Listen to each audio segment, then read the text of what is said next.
And we are live once again. Welcome to Demo Day, November 2020 edition. This is our 6th or 7th Yeah, that's or like 8th? the 6th demo day. I think we're just cranking these things out. Nice. And so we're out here on the UMC line, as you can see today, and we're going to be focusing on pretty much everything having to do with the UMCs today. Yep, today's UMC Day. Yesterday was Election Day. Today's UMC Day. Ah, you had to say it, didn't you? I told you I would.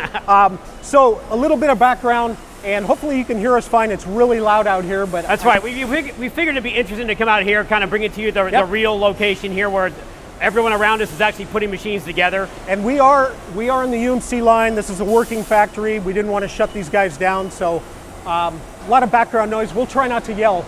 Yeah, that's right. We're going to be yelling a little bit. So you were going to talk a little bit about the genesis, I guess, of the UMCs, right? So the UMC was started back in 2013 with the UMC 750, and I would toss a couple of numbers at you. We have sold, this year alone, built and sold 850 UMCs. Since 2013, 4,600 UMCs. It's pretty amazing. Obviously a pretty popular machine. Yeah, yeah, I'd say so. and we have a huge variety of models since that first. We do. We have a ton of models. So Frank, if you can bring up that graphic, please. I can't see it, but I'm going to try to remember all of them. So we got UMC 500, UMC 750, the UMC 1000, the 1000P, the porting machine. That's right. Coming out this month is the UMC 1250. We got the UMC 1500 Duo, and then we've got the horizontal version. And the UMC 1600H, that's right. And then on the top of that, of course, we also have automation solutions for most of those machines. Automatic pallet loading machines, pallet pools attached to them.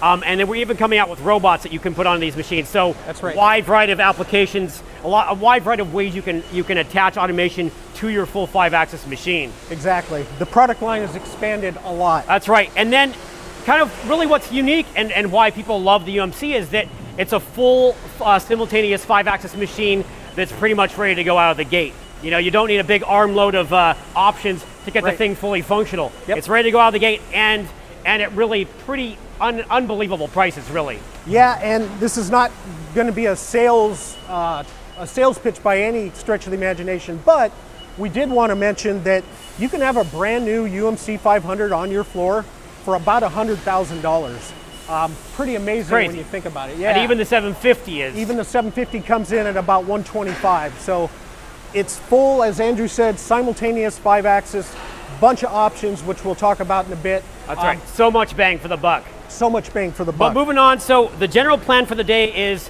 first we're going to have, Eric is going to speak with the design manager for the UMC line, Eric Wood. You guys are going to talk about some of the things that have gone into designing all the new UMCs as well as the redesigned 750. Yep, we'll talk about Eric and his engineering group and kind of give you a little insight on how they design. And then I'm going to toss it over to Andrew. He's going to be with Catherine White, or Kate, as most of us call her. She's the manufacturing engineer in charge of this entire line here. Andrew and her are going to talk. And just for a little more background, the way we split that up is because my background is design engineering and Andrew comes from manufacturing engineering. That's right. It's been a while now since we've done those things exactly, but it kind of gives you a little bit of an insight into what they're dealing with on a day-to-day basis. Yep. So then after we kind of do those 2 interviews, we're going to take a break to watch a short video that we put together a little while, short time ago, that kind of gives you an overview of how we make UMCs, and kind of the entire process, all the way from raw castings all the way to a finished machine ready to ship out the door. Yep, super cool video. Tyler, our cameraman slash editor slash lighting guy slash audio guy, he put that together. It's about 6 minutes and change, so definitely stick around for that. It's a really cool video and it's short. That's right. And then after that, don't stick around for sure, because we're going to come back and you're going to host kind of a Q&A session with both Catherine and Eric. Right. So we've got Marcus Imes on the chat, like always. Marcus is great. He answers all the questions. So if you have any questions or comments, make sure you put them in. If you're watching on YouTube, you've got the comment section. Same thing on HaasCNC.com. Especially if you have anything related to design or the manufacturing. Yeah, please. If you hear them talk about something that you've got some interest in, please put something in the chat and we'll try to get to it in this final Q&A session. With that, we just want to thank you again so much for joining us. As Brian said, we've got Marcus in the chat. We're going to try to try to have him hold back a little bit, not answer every single question. Yeah, so Marcus, you guys save us a couple questions, please. Yeah, leave us a little bit to talk about at the end there. But for now, I think we're going to get started, right? So you and Eric are going to get started? Yep, let's do it. Thank you. Eric, if you don't mind coming in. All right. I think we're going to go over here, guys. We're going to start on this machine, if that's all right. You can take that off. Brian. So we're 6 feet apart, so we're good. Okay, so this is Eric Wood. He's the engineering manager for the UMC, all the UMCs. But you've done a lot. How long have you been at Haas? 23 years this year. 23 years. You got me beat by a lot. So you've done tool room lathes. What? Just quick overview. I started on the lathe line back in the HL days. Okay. So I helped transition from HLs to SLs, and then kind of stepped into the R&D role. Okay. Designing a lot of, front panel was part of my responsibility. Right. Remote jog handle, a bunch of accessories, tool holders, racks, and things like that. Yep. And then I moved into the TLs and did the complete redesign of the TL line. Right, we did a video on that. Yep. And then let's see, after the TLs, they said, hey, the 750, great machine, super popular, but it's been around a couple of years. Let's revamp it and improve it. So yep. I jumped on it. Sounded like a great opportunity. Yeah. So the first thing you did, we'll talk about the redesign in a minute, but you guys introduced the UMC 1000, the big brother to this machine. Yeah, we actually started with the, it was going to be the UMC 1100. Okay. And we had a constraint put on us of shipping in a container for overseas. The shipping cost for a large machine that doesn't go in a container is astronomical, and we didn't want to put that cost on the customer. Right. So the constraint, we said, let's make this UMC 1000 fit in a container.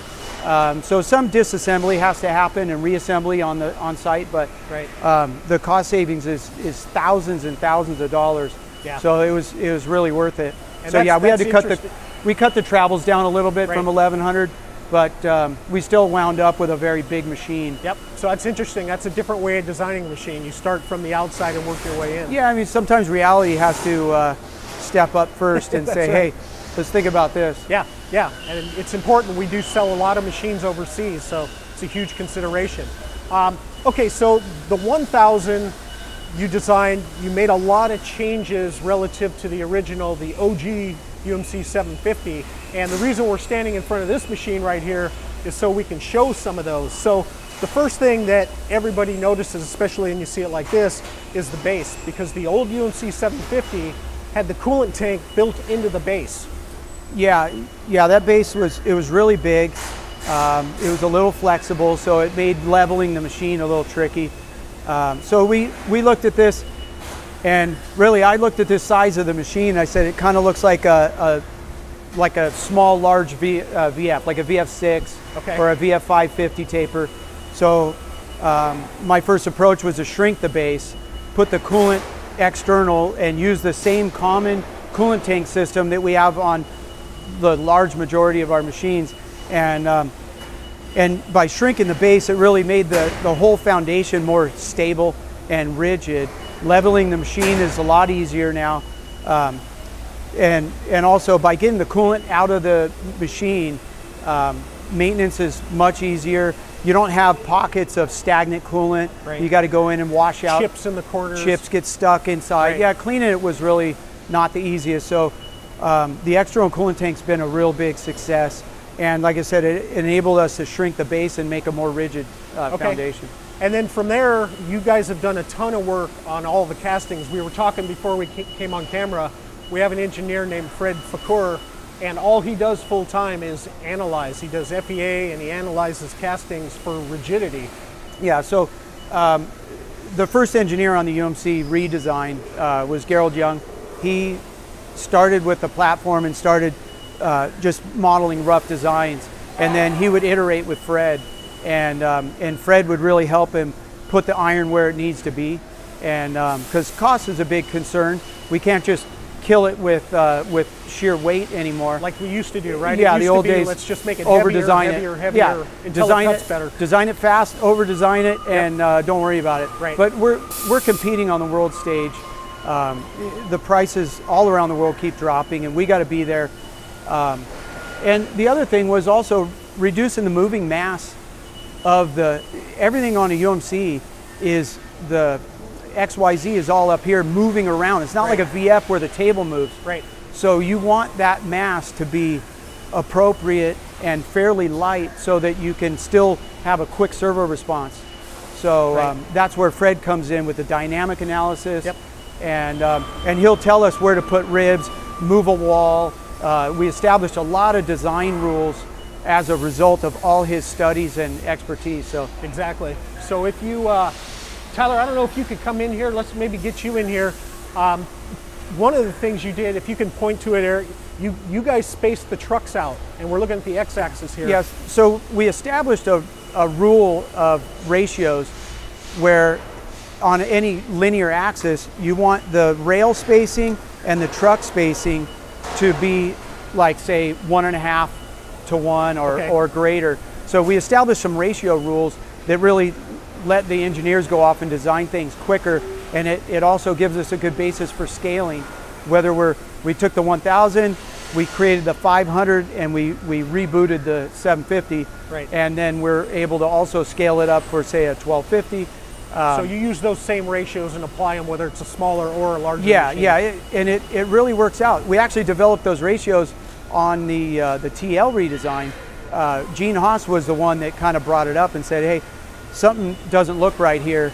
So we worked and iterated and came up with a set of rules, applied them, and then you know what? It applied to the UMCs, and it's worked out great for us. Yeah, and so we've got a fast but still rigid machine as a result. Yeah, just simple geometry changes make all the difference without pouring a bunch of iron on it. Yep. So just a quick note about your engineering group. You've got 4 engineers plus yourself, and obviously I know all of them.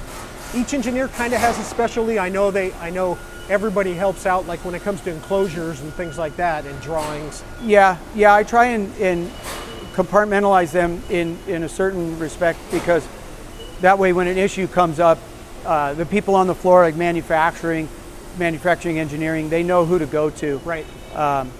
It keeps it simpler, but yeah, when we're designing a new machine, each engineer will design their own module, right. But in the end we all come together, and they cross-check each other. They have a great process of checking each other's drawings and looking for mistakes and before they submit them to me for release, and that's been a great help. Yeah, and I know from my background, I mentioned in the intro, being from design engineering, engineers at Haas, they don't sit behind their computer and design. They are on the shop floor all the time. I mean, the only reason I have my shirt tucked in is because we're on video. When you're an engineer, you're wearing blue jeans, boots, and usually a t-shirt. This is standard engineering attire. Yeah, it might be a little dressy. You're a little dressed up.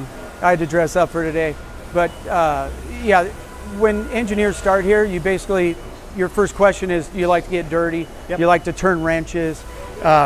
If you don't like to work with your hands, you're probably looking at the wrong company. Yep, for sure. Yeah, I can tell you when I come out here with people, they're like, how do you know everybody? So, well, that's, as an engineer, time. You get to know everybody. You know everybody in the machine shop, you know everybody in assembly. When you came out here, you said hi to every guy working on every machine. Yeah, you get to know them real quick because like you said, we come down in the trenches, we help them work through problems. Right. When we do a new design release, the design engineer is on the floor with a manufacturing engineer. They're working through the first build together. They're documenting everything, coming up, building the instructions. Yep. Yeah, we've really designed a great process here. Yep. And then you talked about manufacturing engineers. We'll talk to Catherine here in just a little bit. So let's talk about machines. One of the unique things about UMCs is there's a bunch of what we consider options on other machines built-in standard. For example, probing is standard. DWO TCPC, which is dynamic work offsets, and tool center point control, those are standard on the UMC, and that's important because finding the MRZP, or machine rotary zero point, is critical on a 5-axis machine. Yeah, and these are premium machines. So we don't want to come in with a loss leader. It's going to be minimally optioned out, and then you gotta buy up everything to make it functional. That wouldn't be right. So we put the right options on there to get the customer. You could buy the stock machine and start making chips and making money right out of the gate without spending a bunch of money. Matter of fact, what you see here on this machine, this is a standard machine. There's no options on this machine. So to your point, add a conveyor maybe is the only option. You put this on your floor and you're done. Yeah. We have a bunch of tool changer options now. 30 pockets is still not too bad as a base, but we got 50, and then of course with different spindle types, the taper We've got types. HSK available now. HSK is brand new. Well, was brand new a year ago. Last year. It's growing in popularity. Yep. So let's talk about some of the other design changes. We talked about the castings. One of the big things you did is you changed the rotaries to cycloidal drives. Yeah, this rotary assembly really is completely different.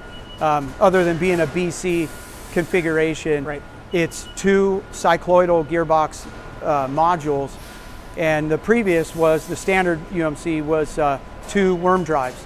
And really the big benefit to a cycloid is crash tolerance. And these are complicated machines. I don't think anybody out there is afraid to admit they've crashed their UMC. It happens. So these will withstand a much harder hit and several times over, as opposed to a worm drive where you can ding one spot on a worm gear, and every time you pass over, you're going to feel that in your cut. So yeah, this is it's a more robust, it's a good evolution. We're not advocating that you crash your machine, by the way. We're just saying it's a little more tolerant. Okay, guys, we're going to move over here to the enclosed machine.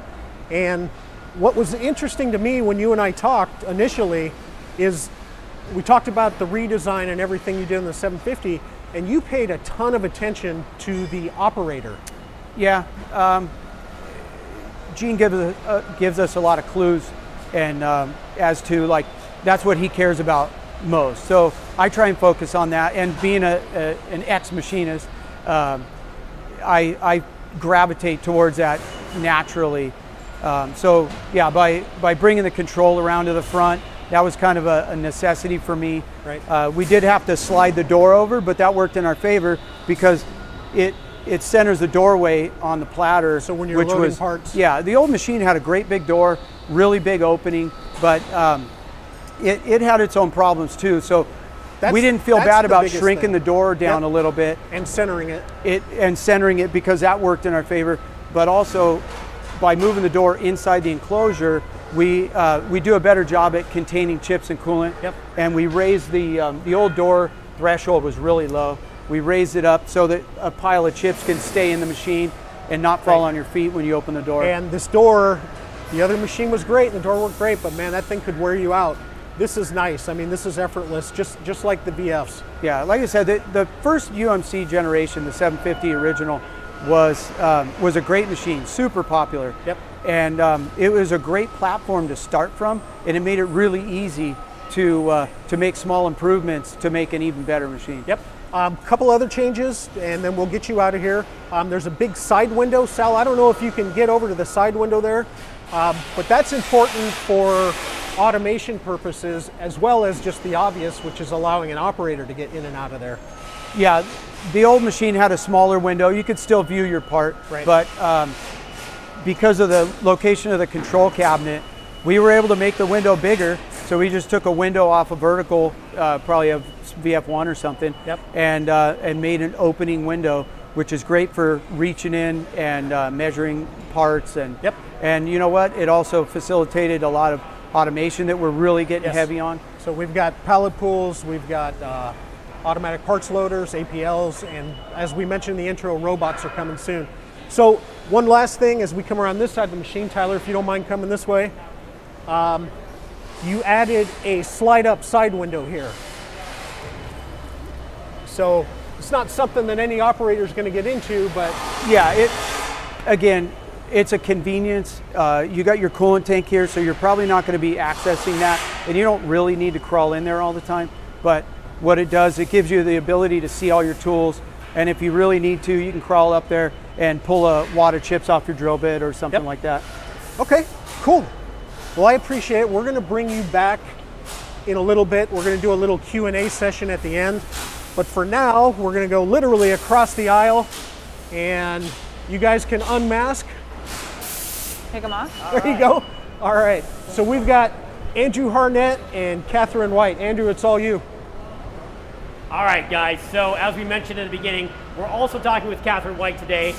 Catherine is one of the many manufacturing engineers here, but you're also a supervisor here. And as you were telling me, I didn't even realize this, but as you were telling me, you're actually responsible for this entire Building 3 area, right? Yeah, I supervise Building 3 sustaining engineering. So we have 3 groups now. It used to just be design engineering and manufacturing engineering, but we've split manufacturing. Back when I was doing that stuff. Yeah, you need to get you back out here. No, thank you. Okay, but we've split manufacturing into new product implementation, working directly with Eric Wood, who you're just talking to, and then our group, sustaining engineering, and new products will hand off the product to us, and then we'll sustain it as, you know, we get little changes, design improvements along the way. We'll work with Eric at that point. So over here in Building 3, what are all the different machine lines that you're responsible for? Well, we have the UMC line. Over here behind us, we have the large line. We have mini mills. Large VFs. Large VFs, yeah. Large VMCs. We have CLs, compact lathes, CMs, compact mills, mini mills, DTs, so all the small machines. And then we have the GR, the routers, and the GM 5-axis. And the ECs right beside them as well, right? And the EC 400s, 500s now. Crazy amount of machines to be responsible for. Yeah. So I'm assuming you kind of see yourself probably spending more time on the lines like this one that has a lot of new product introductions, right? Yeah, I spend most of my time on lines that will have new products because we're still ironing out processes, you know, just exactly how we want to dial in our manufacturing times and all the checks that we do. And we learn new things as we build more machines, right? So of course we could build 5, but we're going to learn more after we've built 30. So there's still things we learn and add. New products basically gives us a machine that's 80% done, hands it off to us, and we'll find little things along the way.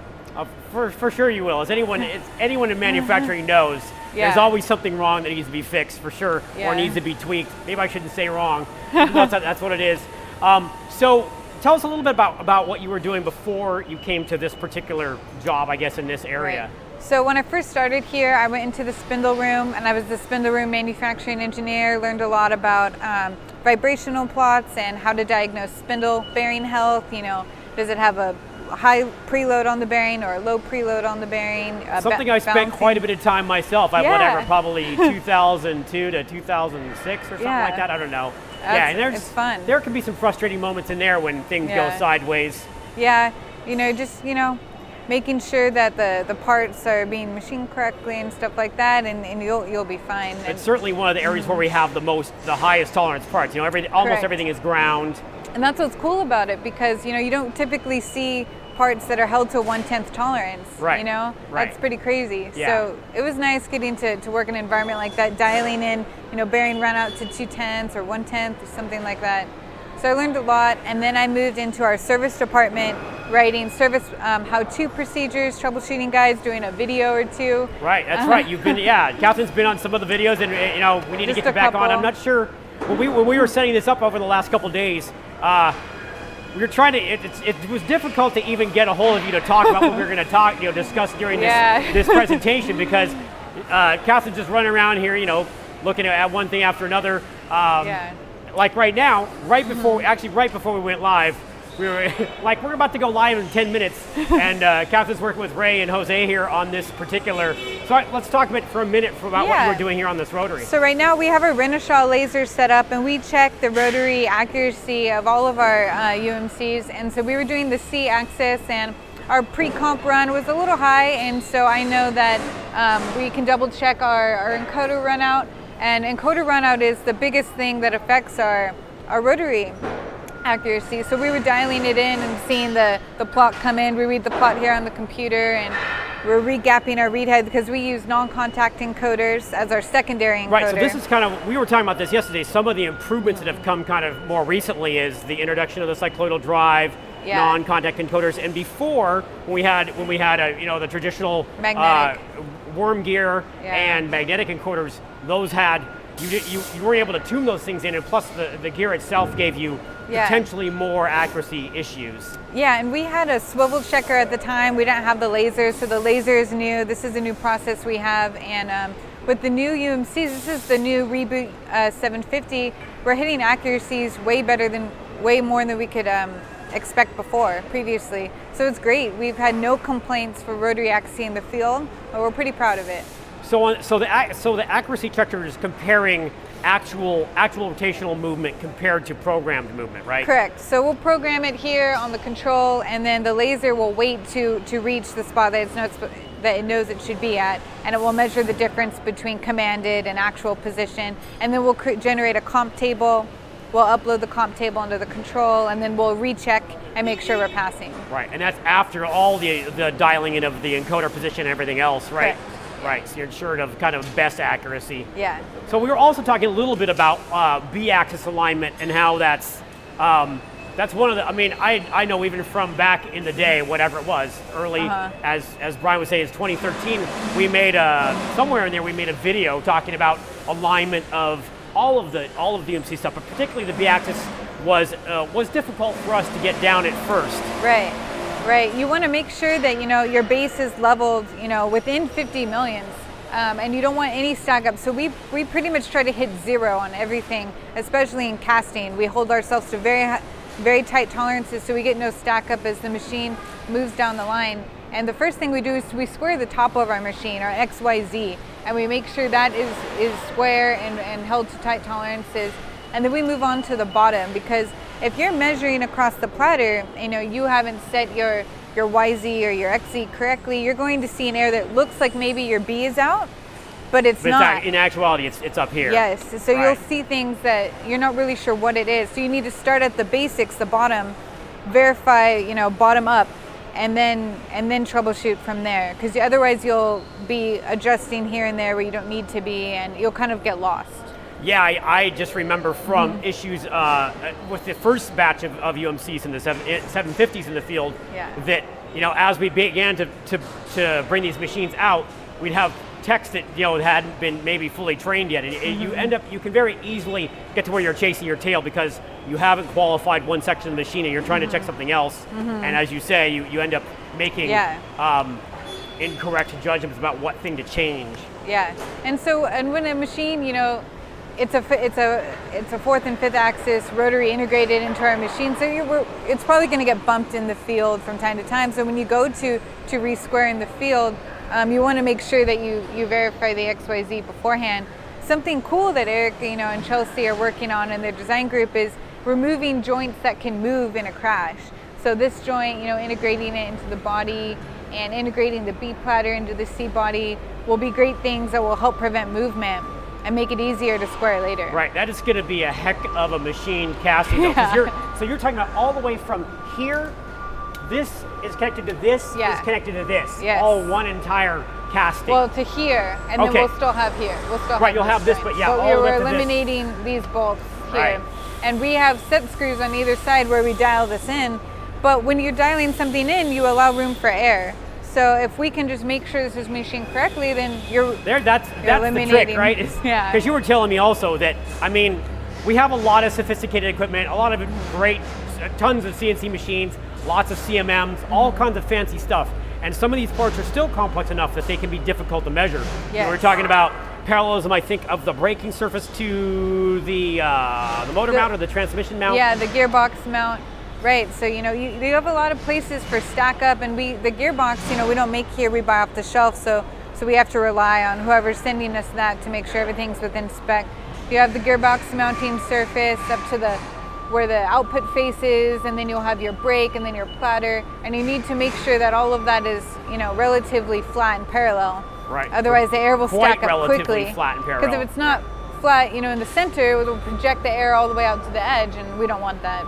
And you were also telling me, as any machinist probably that's working on 5-axis parts knows, you've got a bunch of theoretical planes and axial intersections and stuff, and that stuff is difficult to measure. Especially in the machine shop when you're not bolted to a known surface, right? So something we've been playing around with is you know, getting a granite that has some linear guides installed into it already. It's come that way. It's very accurate.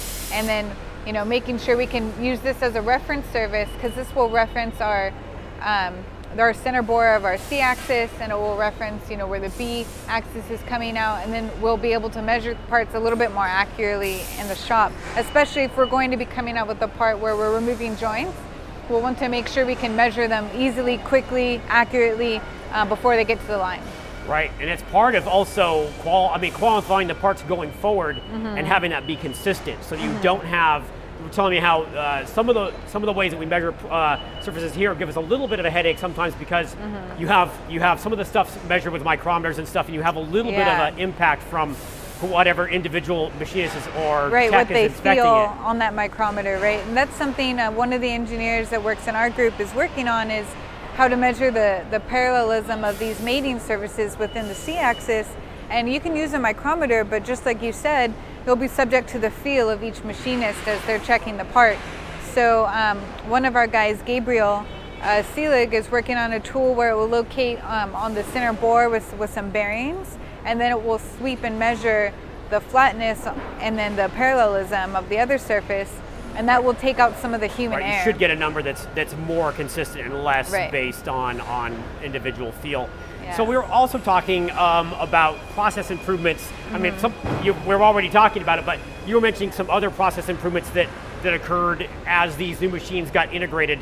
And you were talking about cleaning, or kind of cleanliness in general was something that you kind of had to reconsider coming here? Yeah, so our pallet pool is new to this machine. We have brake boosters for our brakes, but not an HBU. So we've added an HBU for our pallet pool clamp, unclamp. And we have a hydraulic union on the bottom with cross-drilled holes, and that allows, you know, anytime you're cross-drilling a bunch of holes in a manifold, you could have contamination. So this is something new to our UMC line production staff. So we're just training them, blow all those holes out with air, alcohol. We're going to get an ultrasonic washer over there and make sure we get all the contamination out, stuff like that, to make sure that, you know, chips don't get in that clamp, unclamp piston and, you know, cause some material to gall up and stuff like that. And that's all you had mentioned it. That's something you saw on the lathe line. On the lathe line, you've got a lot of hydraulic unions and other things that we have in the past had some issues with, you know, seizing up rotating unions, which can be a rather harrowing experience on its own. But you definitely, there's places where I mean, we're in general pretty clean in this environment, but there's places where you have to be extra careful. Yes, anywhere where you have, you know, material moving back and forth or actuating with hydraulic fluid, we need everything to be really clean. So some of the stuff I learned in the spindle room, I was able to bring here to the UMC line when we assembled the pallet pool, you know, dialing in our shaft, make sure that it's running out the best possible so we don't get wear on the O-rings. Other things I learned, a lot of cleanliness in the spindle room, right? Because that's certainly the height of cleanliness for sure. Yeah, that's where I learned about ultrasonic washers, so we're bringing that over here and it will be good. Yeah. So in terms of how your group works within this area, do the engineers working for you, do they tend to kind of scatter and do a bunch of wide activity, or are they kind of more specialized in certain aspects? Or? I like to keep the guys, for example, one of our engineers, Van, he has the UMC line right now, and I like to keep them there for 6 months to a year so they can really become, you know, a product specialist and gain everything there is to learn. Obviously, there's a lot of unique geometry troubleshooting to learn on the UMC line, so Van's doing that. He was on the mini mill before, and he learned a lot about ball screws and X-axis roll when he was there. And occasionally, you know, one line will get, you know, a few things we need to look at, and we need to do it very quickly, right? Whenever there's a problem, we must troubleshoot very fast so we don't slow down production. So sometimes I bring Gabe over. Gabe's assigned to our GM 5-axis. But we brought him over, and so we could be working on 3 different problems at once. But typically they become specialized, and then we rotate. And when the guy rotates into a new area, the previous person will kind of mentor them in, share the knowledge, and keep going. So we work as a team and make sure we share everything we know. Excuse me. So you were also saying that you kind of like to have them tackle one kind of big important project at least before they leave an area, and kind of fix something that's maybe an ongoing issue or something that's kind of been set to the back burner. Yeah, right. So typically I like to leave them there for a year so they accomplish something also. So when they leave that area, they're like, oh, I fixed that one big thing, right? Where maybe, oh, you know, we were always struggling to hit some spec, right? They could find the root cause of that issue. And, you know, a lot of these issues, we can easily adjust other geometry to make the machine pass and it still create a good high quality product, but it doesn't mean it's necessarily easy for the assembler to build. So they'll kind of get in there, assemble the machine themselves, find what's hard to do and what isn't, and then fix those things as they go. And I mean, I know from personal experience that, you know, particularly like in the role that your people are in, if you're in sustaining, you're kind of the person that's dealing with day-to-day issues, keeping everything running. So sometimes it can be hard to kind of get away and focus on kind of a thing that would be nice to get done. Yeah. So it's cool that you're focusing on that because it's difficult. You kind of have to make that somewhat of a priority for it to happen. Otherwise, there's always something that's happening day to day that's going to take over. We have a lot of nice to have tools on our list, and it's exciting. You know, one of them, Gabe's able to get to it now because part of, you know, separating the new product implementation group and our sustaining group was we were never really having time to get to those nice to have things that would make production faster, get more machines out the door, right? We're doing 6 machines a day today on the UMC line, and it's pretty amazing. Yeah, that's crazy. But yeah, Gabe's getting to work on his granite table with the linear guides, and that's a nice to have, right? We're able to build without it, but it's going to make things a lot easier, a lot easier to check our quality checks with that. So within each engineer's kind of specificity or whatever, you were saying that they pretty much take care of everything that runs the gamut from tooling to work instructions. Right. They're responsible for the bulk of what the layouts on the floor and like how the material, you know, moves from subassembly to casting to squaring to final. They're in charge of all that. So it can get pretty overwhelming, but it's easier now that we've split up the groups. Right. Yeah. Well, that's some great information. I think I'm going to leave a few of these questions for the end for when Brian and yourself and Eric are kind of standing over there kind of doing this Q&A session. Yeah. Thank you so much for giving us kind of a little bit of insight into what it's like down here on the floor. Yeah. I think we should definitely come back and do some more videos with you. Sounds good, no problem. Thank you for coming. Somehow fit it into the time frame. But for now, we're just going to come in and join you. Okay, well, are we going to cut to the video now, or? Oh, that's right. Yeah. These guys are so pumped up to do a Q&A that they want to skip the video. Yeah, come on in. So we're going to play the pre-recorded video. It's, like we said in the intro, about 6 minutes and change. Yeah, about 6 minutes. It kind of gives you an overview of the whole idea of how we build UMCs. And then we'll come back and these three will be right here to answer some questions. Yep. So Frank, if you want to jump to that video, let us know.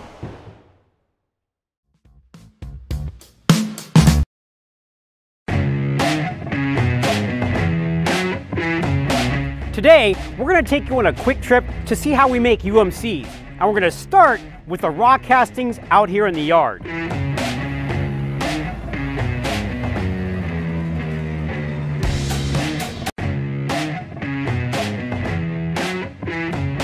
Today, we're going to take you on a quick trip to see how we make UMCs. And we're going to start with the raw castings out here in the yard.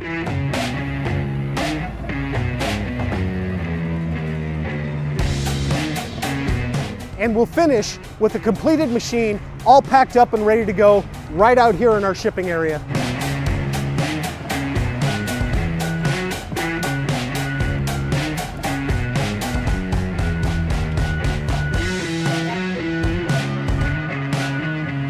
We've got 450,000 square feet of storage out here in what we call the casting yard. And we go through these castings quickly enough on all our machine lines that typically we'll turn over this entire yard in about 30 days. That means that before the end of 2020, this casting right here will probably be sitting in a customer's shop as part of a brand new UMC 750. Now we machine every casting in-house using a variety of machines. In this case, we're machining UMC 500 bases on this double column 5-sided machine.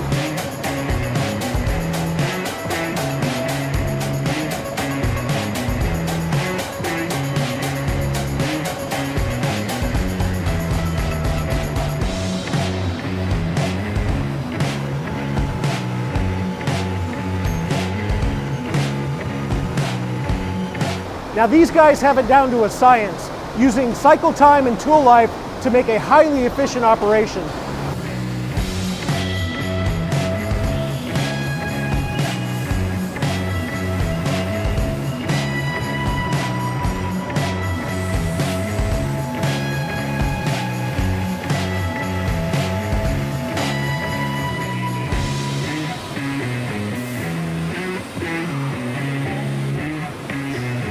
This is the starting point for every UMC.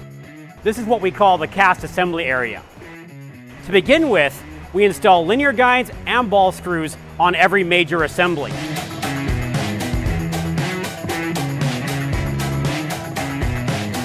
Every assembler out here on the floor, including Kennedy right here, uses an iPad for work instructions and specifications.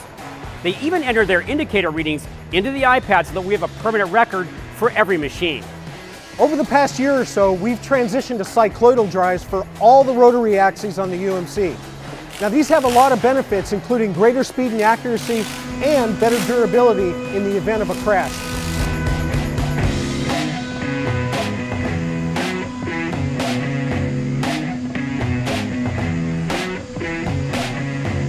For the final step, the guys stack the castings into what you can begin to recognize as a UMC.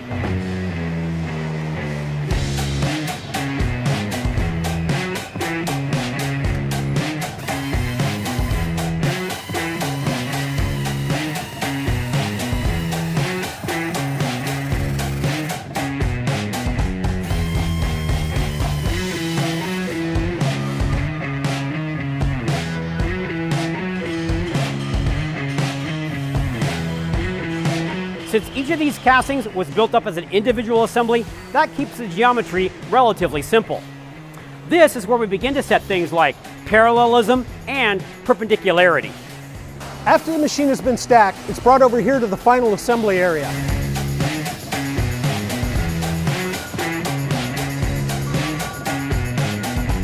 Now at this point, the machine is customer specific with whatever spindle, tool changer, and other options like this programmable coolant unit that the customers ordered. Next, the guys will start wiring the machine and performing various geometry checks.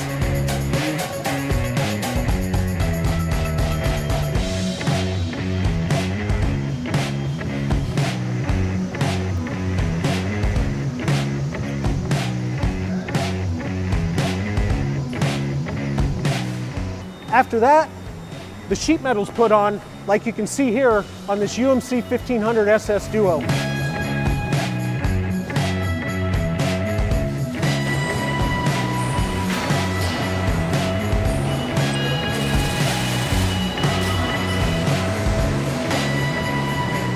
Before any of these machines leave this area, they're inspected using both a ball bar test and a laser rotation check. The Renishaw laser interferometer gives us accuracies to plus or minus 1 arc second, and it's one of the ways we ensure that every UMC is built to spec and arrives on your shop floor ready to make accurate parts.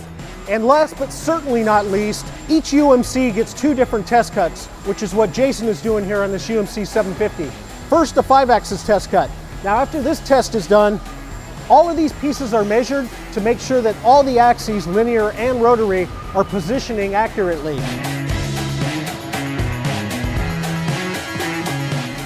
When that's done, we get an additional 2-axis test cut that checks for surface finish.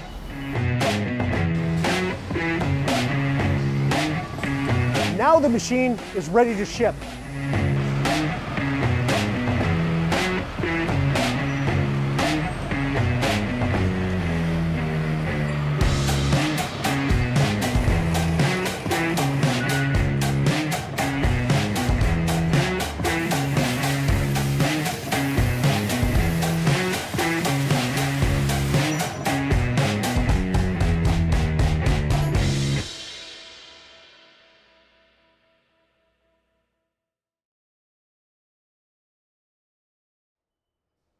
And we are back.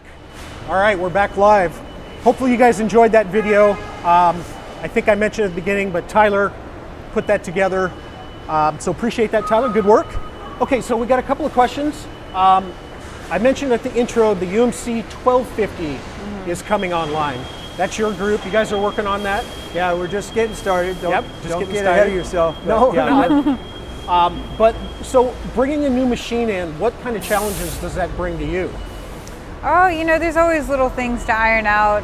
You know, making sure that the bombs have everything they need for the assembler. They're allocated to the correct operation. You know, we operate using our iPads, so the assembler can just look right there, look at their bomb. So all the work instructions, everything's on the iPad? Yeah, making How sure all about our work space instructions. considerations? Oh yeah, that's going to be pretty big, and you know, we've already moved our UMC 500 light, and we're moving it over a couple aisles. Yep, moved it over So there. it's going to be big. We have to think about things. How are we going to move it when it's done? Right. Do our aisles actually wide enough for this? And so we're changing where we put sheet metal carts and stuff like that, so we always have an open path. Okay. 'Cause even now, it's hard to get the Duo out. So that's a big Yeah. part of your job as well. I don't know if you and Andrew talked about it. I couldn't really hear, but you not only worry about the machines going out right, but you worry about the flow of materials coming in, Correct. finished machines going out, Yeah. parts on the shelves, all of that. Yeah, you know, a lot of that is with our new product implementation group now, but we still work with them. You know, sometimes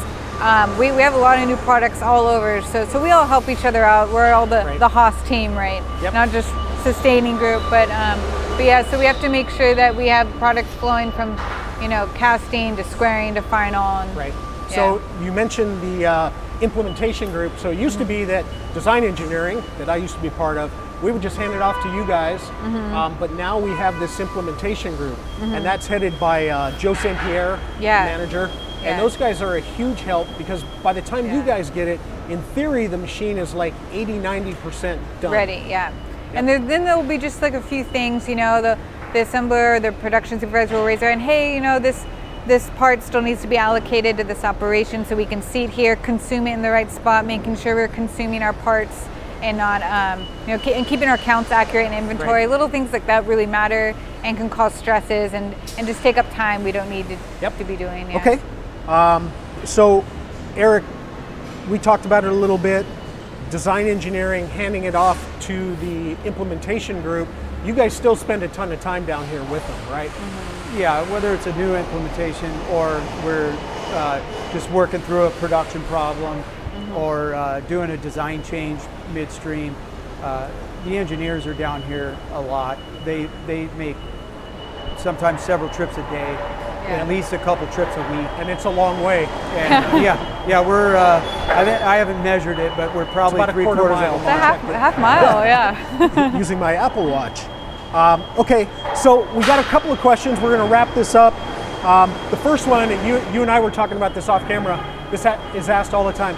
Can I add a pallet pool to my existing UMC 750? Yeah, I mean, for sales reasons, we've decided not to. For technical reasons, it's a royal pain. It's a major commitment. Yeah, she knows. Yeah. The automatic window is integral to the enclosure. That's number one, and the you know, the pallet clamp system, the hydraulics. It's major surgery to get in and replace it. It would cost. I don't think the added cost of adding it after wouldn't be worth the hassle, you know, really. It's all the guts of the C-axis changed. Yeah, it's all it's really integrated. major. Yep, all of that changed. There's a ton going on. Okay, appreciate all you for joining us. We got a lot of comments. I saw 3 or 4 comments of people that said, I love my UMC, so we'd love to hear that. So that's a credit to you guys. The last one I want to end with is somebody asked specifically, do you need a BS degree for your job?